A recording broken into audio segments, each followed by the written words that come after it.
bien, nous voici donc cette fois-ci au Café Théâtre et Concert L'Asile et je suis accompagné cette fois-ci de Audrey Malada et Aurélia Tasté. Bonsoir les filles, comment ça va?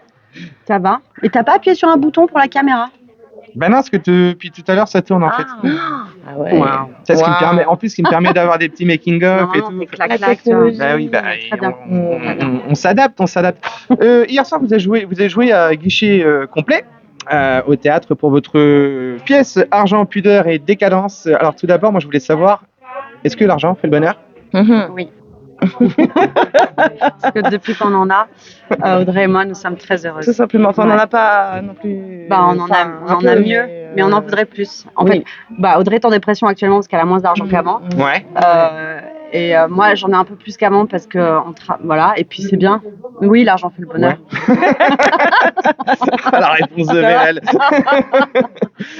Et vous jouez aussi, ce soir, on ne l'a pas dit, vous jouez aussi ce soir à cette même salle de l'Asile à Rochelle à partir de 21h. C'est quasi complet, je crois qu'on m'a dit rester 5 ou 6 places, pas plus. Donc pareil, même succès. Comment vous êtes rencontrés, vous toutes les deux, déjà? À la faculté de Bordeaux. Ouais, il y a très très longtemps. Non, pas longtemps.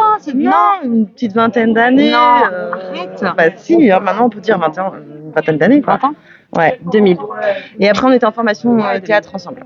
Et donc du coup voilà. Oui, parce que toi, je sais Aurélia que tu as eu ta licence en art de spectacle à Bordeaux. Après tu es partie sur Paris. Oui, mais comme Audrey en fait. Ouais, comme Audrey, toi t'as fait un décroché vers New York. Ah oui, tout petit, vraiment 3 semaines. Mais non, elle a vécu à New York. Ouais, j'ai vécu elle à a New travaillé à York. Broadway. Et là, tu peux faire Yeah, of course, voilà. Alors, moi, je suis allée dans la Creuse pendant ce temps. Moi, je fais une formation dans la Creuse. Et en la Creuse, on parle anglais aussi. Et on est bien. Je suis jamais la Creuse. C'est magnifique la Creuse. C'est en France la Creuse? C'est hyper vallonné. C'est sublime. C'est un des plus beaux départements de France. Moi j'adore. Ouais, vraiment. Et New York, sinon comment c'était? Non, revenons-en au spectacle. Comment cette idée de faire ce spectacle vous est venue en fait? Vous vous êtes parlé en amont toutes les deux, vous êtes tiens, j'ai une idée, on fait j'ai pas d'argent, on parle d'argent. Eh bien oui, c'est un peu ça. C'était comprendre c'est quoi l'argent. À nous dire voilà, moi en tout cas comprendre c'était quoi l'argent, c'est quoi ce billet. Oui, parce que très vite quand on cherche un peu on a un billet de 50 €, c'est du papier, et puis mais qu'est-ce qu'il y a derrière ce papier, qu'est-ce qui fait que quand je te le donne tu en prends pour 50 €. Et donc voilà, ce désir de comprendre d'abord, après faire des recherches, et puis plus on fait de recherches, plus on découvre des choses assez incroyables, notamment comme les paradis fiscaux, comme comment se crée l'argent, le fait que finalement c'est de la création ex nihilo. Et que l'argent qui dirige le monde, tout n'est que problème d'argent. Et en fait, tout n'est que problème. Mais l'argent étant rien, enfin, du coup, tout n'est que problème de rien. Ça marche? Non, mais c'est pas les bien, c'est pas mal. Non, mais c'est vraiment c'est vrai que moi je me souviens très bien que c'est parti de toi qui dis mais attends, mais l'argent c'est virtuel, en fait c'est que de l'écriture. Mais du coup les gens ils savent ça? Oui, je crois, mais en fait ils le savent vraiment. Non. Oui, non, on sait pas trop. Alors du coup, et après assez vite. On a été un peu des lanceuses d'alerte.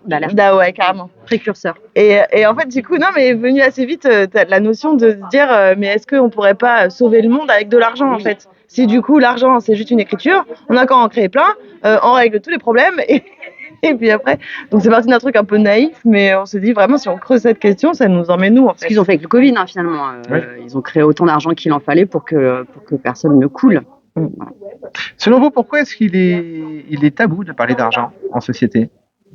Je sais pas si c'est tabou dans le monde entier. Je crois qu'en France, c'est très français. En tout cas, en France, en France, c'est très français. On va pas dire combien on gagne par mois. Moi, je vais pas vous dire à quel point je gagne 4 000 € par mois. Moi, je pense que c'est la culpabilité judéo-chrétienne, en fait, tout simplement, de se dire non, il faut pas gagner trop d'argent, un petit peu, mais pas, mais. C'est un peu un truc comme ça. Oui, après, parce que peut-être que quand on a été très riche, si on vient d'une famille très aristocratique et très riche en 1789, on s'est fait couper la tête, ce qui n'est pas un mal en soi, à mon avis. Mais du coup, peut-être qu'il y a cette espèce de tabou. Les Américains n'ont pas vécu ça, par exemple. Les Anglais non plus. Ils ont fait une révolution plus douce quelques années avant la nôtre. Il y a peut-être un truc comme ça en France de pas forcément s'afficher dans les signes ostentatoires de richesse. Voilà. Après, est-ce que c'est un tabou pour tout le monde? Je sais pas si entre riches, c'est un tabou de parler d'argent. Bon, en tout cas, C'est vrai qu'en France, on n'a pas cette éducation de montrer la réussite qu'on puisse avoir de par l'argent, de par les biens qu'on a, tout ça. C'est moi, je me souviens qu'à Londres, pour la vérité, il y avait un truc comme complètement pas grave d'avoir une très belle voiture, de très belles fringues, de se la claquer un peu. Au contraire, c'est plutôt un signe de réussite, ouais, c'est ça, de réussite, mais qui est pas forcément la même chose en France. Moi, je le déplore pas personnellement. Moi, je voudrais pas que chacun crame de sa richesse. Ça m'irait pas. bon. Ou alors tout le monde serait riche. Dans un monde tout le monde riche, oui, tout le monde pourrait claquer la richesse. Mais s'il y a trop d'inégalités, je veux pas voir les riches. Moi. Oh, on coupe. Non, vas-y, non, c'est pas grave, c'est intéressant. Votre richesse à vous, hormis monétaire, quelle est-elle? Oh là là. Vas-y, La question. Ah, comment tu me laisses répondre? Ah là là, c'est une bonne question. Richesse, La richesse, non, c'est quoi? Je sais pas. La richesse. Savoir. Eh ben, comme on le dit dans le spectacle, quelque part, c'est la richesse qu'on a à l'intérieur de nous, quoi. Mais quelle est-elle? Alors moi, je couperais ça. Ah non? Mais non, non, c'est drôle. Bon, ok, tu coupes ça. Ouais. S'en relève. Tac. Alors, la richesse intérieure, moi je dirais, c'est le bonheur. Mais comme l'argent fait le bonheur, c'est l'argent. Pendant 2 secondes, j'ai entendu une Miss France parler, tu sais, quand son micro. Ouais, je te jure, ils ont quasiment tous le même discours. Que la richesse, c'est l'intérieur. oui, c'est le Bah oui, puis on est contre l'hypocrisie et la guerre, en fait. Donc, du coup. Et j'aime les petits chats. Ouais. C'est trop mignon, le petit chat. Non, moi je dirais, non, mais sincèrement, je pense que la richesse, c'est en tout cas, moi, de ma richesse, si je pourrais m'allonger, vous faites le psy, moi je dirais, c'est le savoir. Le fait d'apprendre des choses et du coup, de pouvoir dialoguer bien sans. Voilà, moi, c'est ça ma richesse. Et le spectacle amène une richesse aux gens parce qu'ils amènent du savoir aux gens, de comprendre c'est quoi l'argent. Donc les gens sortent plus riches, non pas monétairement parce qu'ils se sont délestés de 20 € en achetant la pizza, mais en fait ils se sortent plus riches de l'intérieur. Puis ils ont passé un bon moment. Il y a aussi le truc de se dire, en fait c'est juste le bonheur pur, en fait, de rire, d'être ensemble, de partager. Ça lance du débat aussi. Le spectacle, en fait, mine de rien, il y a des moments où à la fin ça pose question, on se questionne là-dessus, etc. Donc du coup forcément il y a une forme de richesse qui est le savoir et qui se partage, et en plus c'est le truc de, tu sais, quand tu le partages mais tu le perds pas, en fait. Donc du coup ça ne fait que se multiplier, et ça c'est chouette. Wow. Ouais. Argent, pudeur et décadence, c'était hier soir, et ce soir à la salle l'Asile. Non, c'est pas fini. On a plein de trucs à dire encore. C'est pas fini. Ce soir à la salle de spectacle l'Asile de La Rochelle à partir de 21h. Vos prochaines dates à venir, c'est quand? D'Argent pudeur? Ouais. Alors, Argent, pudeur et décadence, il a bien tourné déjà. En fait, c'est un spectacle de 2015, donc on est plus ou moins sur la fin. Mais pas la fin, mais il sera peut-être jamais fini. Ça fait 10 ans qu'il tourne, en fait. Ouais.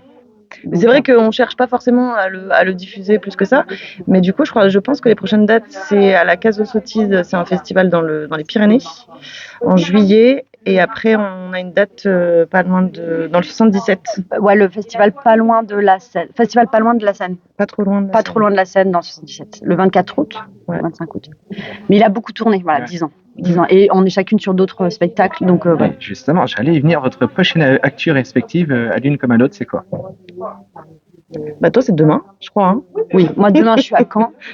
Moi, ma grosse actu quand même, c'est donc moi j'ai monté un solo sur le travail avec une mascotte de lapin qui a joué ici il y a 2 mois. Et ça joue au festival Villeneuve-les-Avignon en juillet. Là, donc c'est le festival d'Avignon. C'est à côté du festival d'Avignon, mais c'est sur les écritures itinérantes. Voilà, festival Villeneuve-les-Avignon, Villeneuve-en-Seine.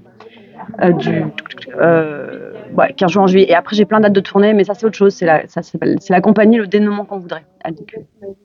Voilà. Et moi, du coup, avec la compagnie, avec Laïa, on a monté un autre spectacle, en fait, qui est dans le même principe qu'Argent, pudeur et décadence, qui est, c'est-à-dire, c'est une comédie sur le monde médiatique, la fabrication de l'information. Merci.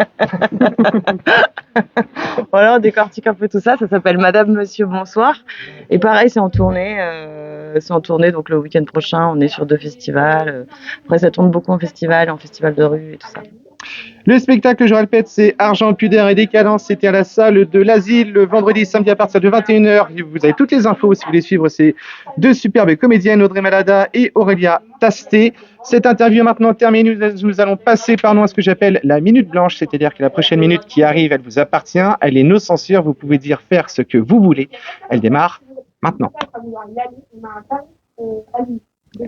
Waouh. Ça, c'était pas prévu. Je sais. Tu nous as rien dit. Je dis jamais rien à Et personne. ça, moi, j'aimerais bien dire que, voilà, justement, toi, en tant que journaliste, Oui, je sais tout. faire une interview d'un spectacle sans le voir, qu'est-ce que ça procure chez toi? Alors, ça demande du travail en amont, du renseignement, bien évidemment. Après, bien évidemment, comme vous, comédiens, nous, journalistes, on a aussi des plannings très chargés parce qu'on couvre énormément d'événements, que ce soit culturels, informatifs, musicaux ou autres, et j'en passe. Ce qui fait que quelque part, on a ce petit point commun, je pense, c'est que nous sommes tous overbookés. Voilà. Et la frustration, ça va? Mon psy me dit que je vais mieux, donc ça va. Ça va. Ok. Aurélia, quelque chose? Je n'ai pas peur du vide. Non, mais en fait, ça se voit pas là, mais en fait, en vrai, on est drôle. Mais là, tout de suite, on n'est pas préparé, on n'est pas maquillé, on n'est pas. Voilà. Et là, plus tu t'approches et plus t'es flou. Ah, là, t'es net. Là, t'es flou. Là, t'es net. Ok.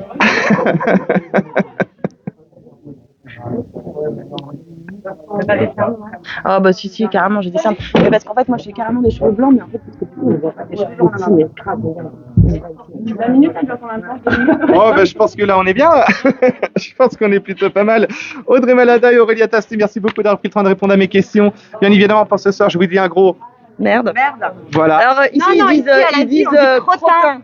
On dit crottin, trop mignon. Ouais, petit crottin. Un petit cretin, et en tout cas, moi je vous dis un gros merde. Et nous on se retrouve bien évidemment très bientôt.